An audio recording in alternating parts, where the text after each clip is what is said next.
મિત્રો આજના વિડીયોમાં આપણે સ્વતંત્રતા દિવસ 2025 વિશે અગત્યના એમસીક્યુ જોઈશું, એ પણ ફોટા સાથે, જેથી સરળતાથી તમને યાદ રહી જાય. આવનાર બધી પરીક્ષાઓ માટે આ ઉપયોગી રહેશે, કેમ કે આમાંથી ચોક્કસ તમને પ્રશ્નો છે તે જોવા મળશે.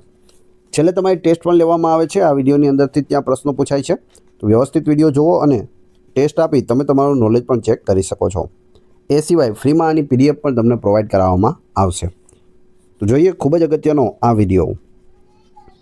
15 ઓગસ્ટ શા માટે ઉજવવામાં આવે છે? પ્રથમ તો આપણે જોઈએ કે 15મી ઓગસ્ટ છે તે આપણે શા માટે ઉજવીએ છીએ. તો અહીં સાચો જવાબ આવશે ઓપ્શન ડી. એ અને બી બંને સાચા છે. એટલે કે ભારતને બ્રિટિશ શાસનમાંથી આઝાદી મળી. બીજું છે ભારત એક સ્વતંત્ર રાષ્ટ્ર બન્યું, તો તેના માટે આપણે 15મી ઓગસ્ટને સ્વતંત્રતા દિવસ તરીકે ઉજવીએ છીએ. સ્વતંત્રતા દિવસની ઉજવણીમાં ધ્વજ ફરકાવ્યા પછી કયું રાષ્ટ્રગાન ગવાય છે? ધ્વજ ફરકાવવાનો હોય છે. આ ધ્વજ ફરકાઈ જાય, અહીંથી દોરી ખેંચી અને ધ્વજ ફરકી જાય પછી કયું ગીત ગવાય છે? એટલે કે રાષ્ટ્રગાન ગવાય છે. તો જનગણ મન છે તે ગાવામાં આવે છે. ઓપ્શન બી અહીં સાચો છે. અહીં તમને જનગણ મન છે તે આખું આપેલું છે, તમે અહીં જોઈ શકો છો. રવિન્દ્રનાથ ટાગોર દ્વારા આ લિખિત છે. 15મી ઓગસ્ટના રોજ ગુજરાતમાં રાજ્યકક્ષાનો ધ્વજારોહણ કાર્યક્રમ ક્યાં યોજાયો હતો?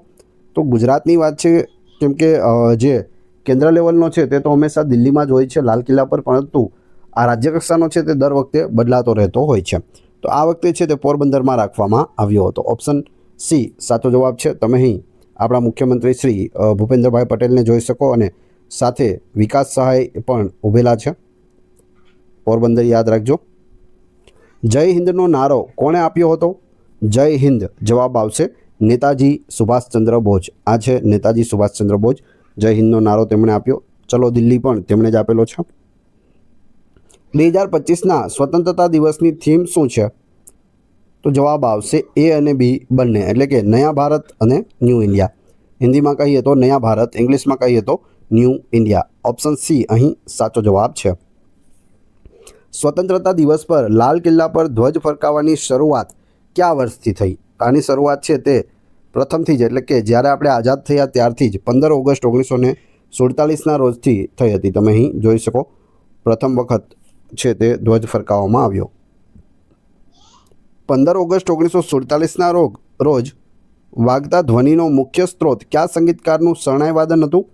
અહીં 15 ઓગસ્ટ 1947ના રોજ શરણાઈ વાદન છે તે કરવામાં આવ્યું હતું.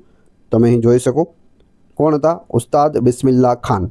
ભારત રત્નથી પણ તેઓ સન્માનિત થયેલા છે. એટલે ભારત રત્ન ઉસ્તાદ બિસ્મિલ્લા ખાન છે તેઓએ શરણાઈ વગાડી હતી. 2025માં કેટલામો સ્વતંત્રતા દિવસ ઉજવવામાં આવ્યો છે? 2025 સુધીમાં કેટલામો છે આ? તો જવાબ આવશે 79મો આ સ્વતંત્રતા દિવસ છે. ભારત ક્યારે સંપૂર્ણપણે સ્વતંત્ર થયું? સ્વતંત્ર ક્યારે થયું ત્યારનું તમે અહીં ફ્રન્ટ પેજ છે ધ હિન્દુસ્તાન ટાઈમ્સનું જોઈ શકો, વાંચી શકો. આ ત્યાંના વડાપ્રધાન છે, બ્રિટિશ વડાપ્રધાન. અહીં તમે ફોટોમાં નહેરુને પણ જોઈ શકો છો. અહીં ગાંધીજી પણ આપેલા છે. જવાબ આવશે 15 ઓગસ્ટ 1947ના રોજ સ્વતંત્ર થયું. ભારતના પ્રધાનમંત્રી દ્વારા 15મી ઓગસ્ટના રોજ ક્યાં ધ્વજ ફરકાવવામાં આવે છે? પ્રથમ તો કોણ ફરકાવે છે? તો ભારતના પ્રધાનમંત્રી છે તે 15મી ઓગસ્ટ એટલે કે સ્વતંત્રતા દિવસ પર છે તે ધ્વજ ફરકાવે છે. ક્યાં ફરકાવે છે? દિલ્હીનો લાલ કિલ્લો. ઓપ્શન સી સાચો જવાબ છે. 15 ઓગસ્ટ 1947ના રોજ લાલ કિલ્લા પર આયોજિત સ્વતંત્રતા દિવસની ઉજવણી દરમિયાન સૌ પ્રથમ વખત રાષ્ટ્રધ્વજ કોણે ફરકાવ્યો હતો? પ્રથમ વખત રાષ્ટ્રધ્વજ છે તે જવાહરલાલ નહેરુએ ફરકાવ્યો હતો. તમે આ જવાહરલાલ નહેરુને પણ અહીં જોઈ શકો.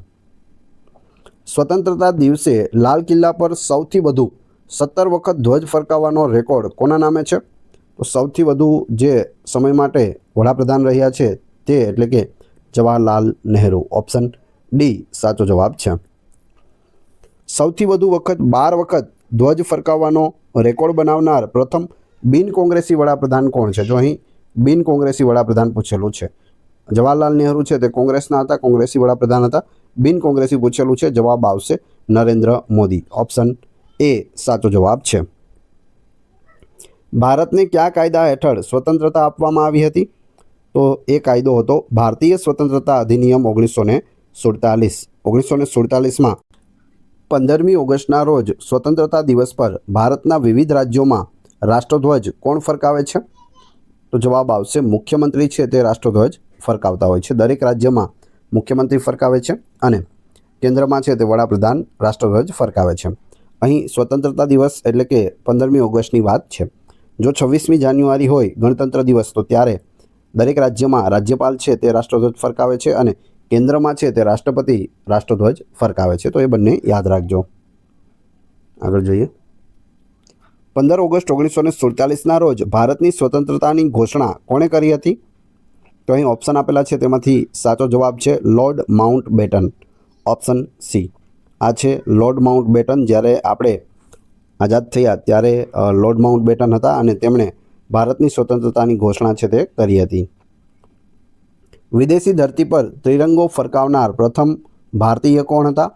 તો એ છે મેડમ ભીખાજી કામા, ઓપ્શન બી સાચો જવાબ છે. તમે અહીં જોઈ શકો વંદે માતરમ લખેલો આ ત્રિરંગો છે તે ફરકાવવામાં આવ્યો હતો. ક્યાં? જર્મનીમાં.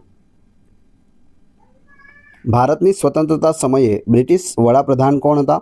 બ્રિટનમાં વડાપ્રધાન કોણ હતા જ્યારે આપણે સ્વતંત્ર થયા 15 ઓગસ્ટ 1947ના રોજ? તો જવાબ આવશે ક્લેમેન્ટ એટલી હતા, ઓપ્શન બી. આ છે ક્લેમેન્ટ એટલી. ભારતની સ્વતંત્રતા સમયે કોંગ્રેસના પ્રમુખ કોણ હતા? તો કોંગ્રેસના પ્રમુખ છે તે જેબી કૃપલાણી હતા. જ્યારે આપણે સ્વતંત્ર થયા ત્યારે જેબી કૃપલાણી કોંગ્રેસ અધ્યક્ષ હતા.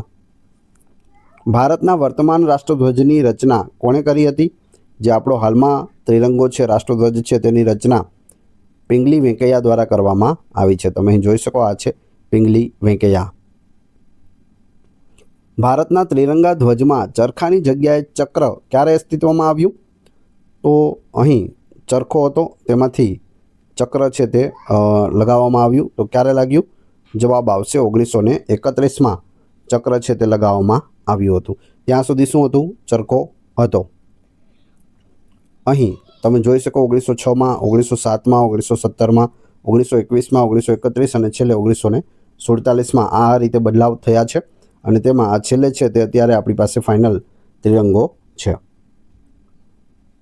ભારતના રાષ્ટ્રધ્વજની લંબાઈ અને પહોળાઈનો ગુણોત્તર કેટલો છે? જો અહીં ગુણોત્તર માંગેલો છે તો અહીં જવાબ આવશે 3:2. 3:2. 3 તેની લંબાઈ હોવી જોઈએ અને પહોળાઈ છે તે 2 હોવી જોઈએ. હવે અહીં મીટરમાં હોય, ફૂટમાં હોય કે કોઈ પણ ગુણાંકમાં હોય. મીટરમાં હોય તો 3 મીટર આ રીતે હોય તો 2 મીટર આ રીતે એની પહોળાઈ હોવી જોઈએ. ફૂટમાં હોય 3 ફૂટ લંબાઈ હોય તો 2 ફૂટ પહોળાઈ હોવી જોઈએ. એટલે 3:2નો રેશિયો છે. રાષ્ટ્રધ્વજની ટોચ પરનો કેસરી રંગ શું દર્શાવે છે? તો કેસરી રંગ છે તે બલિદાન દર્શાવે છે, સેક્રિફાઈસ, ઓપ્શન એ સાચો જવાબ છે. અંગ્રેજોએ ભારત પર અંદાજિત કેટલા વર્ષ શાસન કર્યું હતું? જે અંગ્રેજો આવેલા તેઓએ ભારત ઉપર કેટલા વર્ષ શાસન કર્યું? તો અંદાજિત 200 વર્ષ જેટલું શાસન તેઓનું રહ્યું છે, ઓપ્શન સી સાચો જવાબ છે. ઈસ્ટ ઇન્ડિયા કંપનીએ ભારત સાથે કયા શહેરમાંથી વેપાર શરૂ કર્યો હતો? તો જ્યારે જહાંગીરના દરબારમાં કેપ્ટન હોકિંગ્સ આવે છે, તેને વેપાર કરવાની પરવાનગી મળતી નથી.